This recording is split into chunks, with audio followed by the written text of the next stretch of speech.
આ મારો મૂળભૂત વિષય તો આ જ રહે છે હંમેશા કે ભાઈ સેવા ફલની આપણી પાત્રતા થઈ છે કે નહીં, એ 16 ગ્રંથોના આ સ્વાધ્યાયથી, મનનથી, ચિંતનથી આપણને ખબર પડે કે આ સેવા ફલની તો બહુ અલૌકિક વાત છે. સેવા ફલમાં તો છેલ્લે ત્રીજું જે અધિકારાત્મક જે ફલ છે એ પણ કેટલું દિવ્ય છે. કદાચ સેવા કરી રહ્યા છે, આ સેવાની ફલરૂપતા કેવી છે કે સેવા આપણે કરી રહ્યા છીએ અને માનસીમાં એ વિકસિત ન થઈ સેવા, કોઈ અલૌકિક સામર્થ્યમાં પૂર્ણપણે વિકસિત ન થઈ સેવા, તો પણ દેહાંતર જો મહાપ્રભુજીની કાની અનુસાર આપણે સેવા કરી છે, મહાપ્રભુજીના સિદ્ધાંત અનુસાર પ્રભુને સર્વસ્વ માનીને, આપણા ઠાકોરજી આપણું સર્વસ્વ છે એમ માનીને જો આપણે સેવા કરી છે, તો કદાચ અલૌકિક સામર્થ્ય પ્રકટ ન થયું તો પણ ભગવત સાયુજ્ય પ્રાપ્ત થાય છે. કદાચ દિશાન ચૂકી ગયા ને તો પણ ભગવત સાયુજ્યથી નીચે નહીં જાય, કદાચ એનાથી પણ કદાચ એ ફલ, સાયુજ્ય રૂપ ફલ પણ કદાચ પ્રભુએ ન આપે તો બીજું ફલ આપણને પ્રભુ આપે છે. નિત્યલીલા ધામની અંદર ભગવત સેવા ઉપયોગી, આ કઈ ઓછી વાત છે?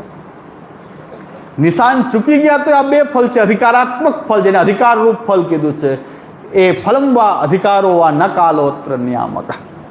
તો અધિકાર રૂપ જે ફલ છે એ પણ કેટલું દિવ્ય છે. કદાચ અલૌકિક સામર્થ્ય કે પૂર્ણપણે માનસથી શરૂઆત ભાવ આ સમયમાં આપણને વિકસિત ન થયો તો પણ દેહાંતર સાયુજ્ય અથવા નિત્યલીલા ધામની અંદર, ભગવાનની નિત્યલીલા એ ધામની અંદર આપણને સેવા પ્રાપ્ત થવી. તો સેવા કોઈ પણ રીતે ભગવત સેવા જો મહાપ્રભુજીના સિદ્ધાંત અનુસાર આપણે કરી છે એ ક્યારેય વ્યર્થ નથી, કારણ કે પોતે જ ફલ છે. કારણ કે એ સેવામાં ઠાકોરજીનો સંબંધ છે, ભગવાનનો સંબંધ હોવાથી એ સેવા પણ ફલાત્મિકા છે. કારણ કે ફલાત્મક પ્રભુ એ સેવાનો સ્વીકાર કરી રહ્યા છે. એમાં સેવાની પ્રત્યેક ક્રિયા એ ફલાત્મક પ્રભુના સંબંધી છે. આપણે રસોઈ બનાવી રહ્યા છીએ, પ્રભુને અરોગાવવા માટે બનાવી રહ્યા છીએ, જગાડી રહ્યા છીએ, સોહની કરી રહ્યા છીએ, મંદિર વસ્ત્ર કરી રહ્યા છીએ, બધામાં કૃષ્ણ જ, એક જ શ્રી ઠાકુરજી જ આપણા, એ બધી જ સેવા કોના માટે થઈ રહી છે? એ કૃષ્ણ માટે થઈ રહી છે. એનો વિસ્તાર થતા થતા બહિરંગ સેવા, કારણ કે ટીકાકારો તો એમ બતાવે છે કે અતિ અંતરંગ સેવા, અંતરંગ સેવા અને બહિરંગ સેવા. અતિ અંતરંગ એટલે સેવા શૃંગાર સામગ્રી, અતિ અંતરંગ. અંતરંગ સેવામાં કે અપરસમાં નાહીને આપણે બીજાને પરિચર્યા, જે સેવા કરતા હોય એના અપરસમાં નાહીને પણ કંઈક સહયોગ કરતા હોય, અંતરંગ પ્રકારમાં પણ આપણે છીએ અંદર. અને બહિરંગ એટલે સેવાની અંદર ન જતા હોય પણ બહારથી આપણે એ સેવાને અનુકૂળતા કરી આપીએ, એટલા માટે બહારના બધા વ્યવહાર વહીવટ આદિ નિભાવીએ અને સેવા કરનારને અનુકૂળ થઈ જઈએ. એવું બહિરંગ પ્રકારથી ઘણા સામગ્રી લાવી દેવી, આ કરી દેવું, કમાવીને ધન સારી રીતે ઠાકોરની સેવામાં વિનિયોગ થાય. પણ એ બહિરંગ સેવા છે, એનું ફલ પણ સેવા ઉપયોગી દેહો વૈકુંઠાદીશું, બહિરંગ સેવાનું ફલ. અંતરંગ સેવાનું ફલ સાયુજ્ય, અને અતિ અંતરંગ સેવાનું ફલ જે છે એ અલૌકિક સામર્થ્ય છે. સેવાના 3 ફલ જોઈએ તો એમ લાગે કદાચ નિશાન ચૂકી જાય તો પણ કંઈ ખોટમાં નથી. જે બધા જે માર્ગોના જે સાધનો બતાવેલા છે, વેદાદી શાસ્ત્રોએ જે સાધનો બતાવ્યા છે, એનાથી જે ફલાત્મિકા અનુભૂતિ થાય છે એના કરતાં તો પુષ્ટિજીવને કંઈક ઉત્તમ જ અનુભૂતિ થાય છે. બીજા બધા જ સાધનોથી જે થતી જે મુક્તિ છે એના કરતાં પણ આ ભગવત સાયુજ્ય રૂપ જે આપણી મુક્તિ જે છે એ ઊંચી રહે છે. તો શા માટે ભગવત સેવાથી વિમુખ રહેવું? શા માટે સર્વાત ભાવપૂર્વક ભગવત સેવા ન કરવી? એટલે સેવા એવી, એટલે સેવામાં ફલ કીધું છે, સેવાની અંદર ફલ કીધું છે. એનું તાત્પર્ય એ છે કે બધી જ સેવાની પ્રત્યેક ક્રિયાઓની અંદર ભગવાન સમાયેલો છે. એ સેવાનું ફલાત્મક રૂપ બતાવવા માટે તો સિદ્ધાંત મુક્તાવલી ગ્રંથ લખ્યો છે શ્રી મહાપ્રભુજી કે આ સેવાની અંદર ઠાકોરજી એક જ ઠાકોરજી છે એમ નહીં, પણ ઠાકોરજીની બધી જ સામગ્રીઓ જે છે ભગવદ રૂપ છે. અને એ સામગ્રીમાં એક આપણે પણ છીએ, આપણે પણ ભગવાનની સામગ્રી છે. મોનથાર એક સામગ્રી નહીં, આ ખંડ પાઠ, સીડી, સિંહાસન, વસ્ત્ર, આભરણ, મંદિર, આપણે પોતે પણ એક સામગ્રી છીએ સેવાની. અને એ બધી જ સામગ્રી જે છે એમાં ભગવાનનું સ્વરૂપ જે છે વ્યાપ્ત થઈ ગયું છે. એને કહેવાય છે બ્રહ્મ સંબંધ કરનાર સર્વેશામ દેહ જીવયો હો સર્વ દોષ નિવૃત્તિ. બધું ભગવાનમાં જોડાવાથી બધામાં ભગવાનનો જ આવેશ છે, બધું જ ભગવદ રૂપ છે એ બતાવવા માટે સિદ્ધાંત મુક્તાવલી શ્રી મહાપ્રભુજીએ લખી છે કે તમે પણ ઠાકુરજીની સામગ્રી છો, સેવાની સામગ્રી તમે પણ છો, જળ પદાર્થો પણ છે, ચેતન પદાર્થો પણ છે. એ સેવા જેનાથી સમગ્રતાથી સિદ્ધ થતી હોય એને સામગ્રી કહેવાય. સામગ્રી એટલે હા દૂધઘર ને પેડા મઠરી મોંથા એ જ સામગ્રી નહીં. આપણે તો ઘણા એવું પુષ્ટિમાર્ગમાં એવું થઈ ગયું કે મીઠી વસ્તુ સામગ્રી, ફીકી વસ્તુની સામગ્રી ન કહે, ભજીયાની કોઈ સામગ્રી ન કહે. મોહનથાળ, મઠરી, લાડુ, અડદિયા, મનમનોહર, ઘેવર, બાવર તો જ કહેવાય કે સામગ્રી. પણ આ ફીકી વસ્તુ શાક, સંભાળા બધી વસ્તુ સામગ્રી છે. અને તમે પોતે સામગ્રી છે એ ભૂલી જાય. આપણે બધી સામગ્રી પણ હું સામગ્રી છું યાદ જ ન આવે કે હું ભગવાનની સામગ્રી છું. કારણ કે હું પ્રભુ માટે છું. અને પ્રભુની સેવામાં જો હું સેવા ન કરું તો આ સામગ્રી ભગવાનની જે સામગ્રી પ્રભુમાં વિનિયોગ ન થાય તો મહાપ્રભુજી કહે છે કે પ્રૌઢાપી દુહિતા યદ્વ સ્નેહાન ન પ્રેષ્યતે વરે તદા દેહે ન કર્તવ્યમ વરસ્તુષ્ય નાન્યતા. તમારે સેવામાં આળસ આવતી ત્યારે અંતઃકરણમાં એવું કહેવું જોઈએ સેવામાં આળસ આવે તો કે પ્રૌઢાપી દુહિતા યદ્વ સ્નેહાન ન પ્રેષ્યતે વરે તથા દેહે ન કર્તવ્યમ વરસ્તુષ્ય નાન્યતા. એટલે હું પણ એક સામગ્રી છું. સામગ્રી જો પ્રભુની સેવામાં ન જાય તો હજી ગંધાઈ જાય, વાસી થઈ જાય, બગડી જાય, ફેંકી દેવી પડે. આ જો સેવામાં દેહાદીનો વિનિયોગ ન થાય તો છેલ્લે ગંધાઈ જાય. એ ગંધ કેવી આવે? તિલક કરીને બેઠો હોય, કીર્તન કરો, શરણ આય સોય તારે જય જન શરણાય. સેવામાં જાતો નથી ને ક્યાં શરણાય સોય તારે. શરણમાં હોય તારે તું નહીં તર.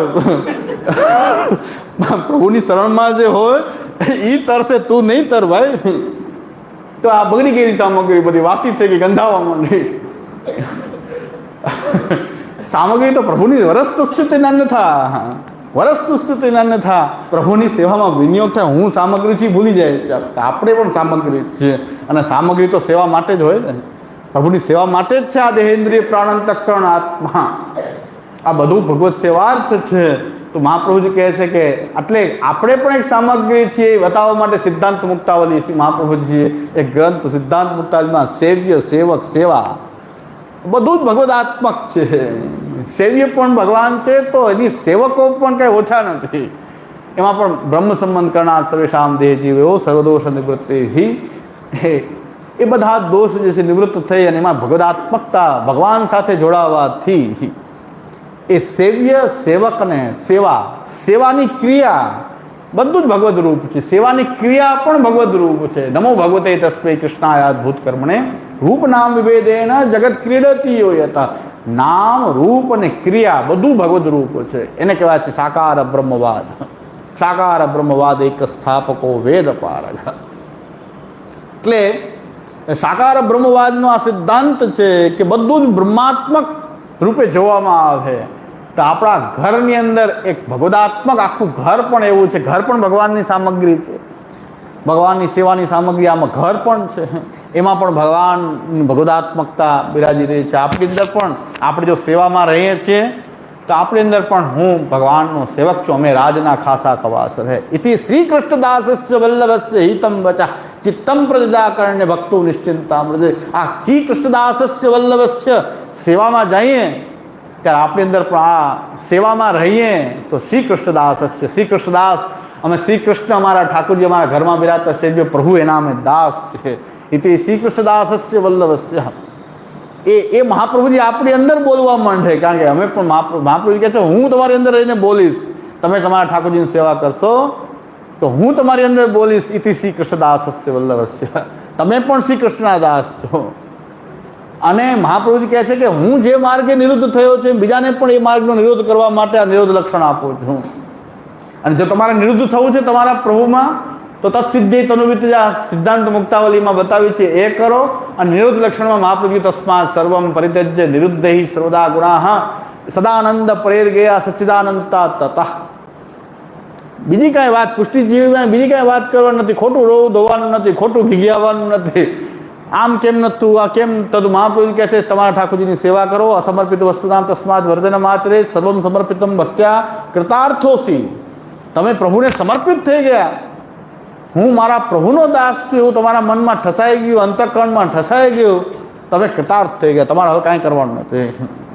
હવે મોદમ આયાંત્ય હદ, આનંદ કરો. એટલે આનંદ કરો. મોદમ આયાંત્ય હદ. તો એ શ્રી મહાપ્રભુજીનો માર્ગની અંદર શ્રી મહાપ્રભુજી આજ્ઞા કરી રહ્યા છે કે ઠાકોરજીની સેવા સિદ્ધાંત મુક્તાવલી, સિદ્ધાંત રહસ્ય, ચતુશ્લોકી, ભક્તિવર્ધની આ ગ્રંથોનાથી આધારે ભગવત સેવા કરો અને બાકીના સમયમાં તસ્માત સર્વમ પરિત્યજ્ય નિરુદ્ધૈ સર્વદા ગુણાઃ સદાનંદ પરેર્ગેય સચ્ચિદાનંદ. એક ટાઈમ સેવા કરું છું, 2 ટાઈમ કરું છું, 3 ટાઈમ કરું, જે કરતા હોય તે પણ બાકીનો સમય વધે. એમાં એ એક ટાઈમ કરતા હોય તો સમય વધારે વધશે, 2 ટાઈમ તો ઓછો વધશે. જેટલો સમય વધે મહાપ્રભુ કહે છે સદાનંદ પરેર્ગેય. સદાનંદ એવા ભગવાન આનંદ જોઈએ છે ને તમારે તો સદાનંદ સિવાય કંઈ આનંદ નહીં મળી શકે. એટલે ભગવાનનું ગુણગાન કરો, ભગવાનની કથા, ભગવાનનું ગુણગાન કરો. કારણ કે તમે ધંધો કરતા ગુણગાન કેમ થાય? તો મહાપ્રભુ એનો રસ્તો છે. વ્યાવૃત્તોપી હરો ચિત્તમ સોનાદો નશે સદા તત પ્રેમ તથા સતી વિસર્જન સદા ભવે. તો તમે ચિત્ત તો રાખી શકો ને ભગવાન. ચલો ભૈયા ગોકુલ કબ ચલેંગે. શ્રી કૃષ્ણ શરણમાં બધા મોટા ભાગે કામ તો મગજનું ને હાથનું હોય. વાણીથી શ્રી કૃષ્ણ શરણમ, શ્રી કૃષ્ણ શરણમ કરતું જવું જોઈએ. એટલે શ્રી કૃષ્ણ શરણમ, શ્રી કૃષ્ણ શરણમ એ કરતા રહેવું જોઈએ. તો બસ મહાપ્રભુ કહે છે બસ બીજી કાંઈ બાકી બધું પ્રભુ કરશે. એવમ સદાસ્મ કર્તવ્યમ સ્વયં વખ કરી છે. પ્રભુ સર્વ સમર્થ હોય, એટલા સમર્થ છે પ્રભુ.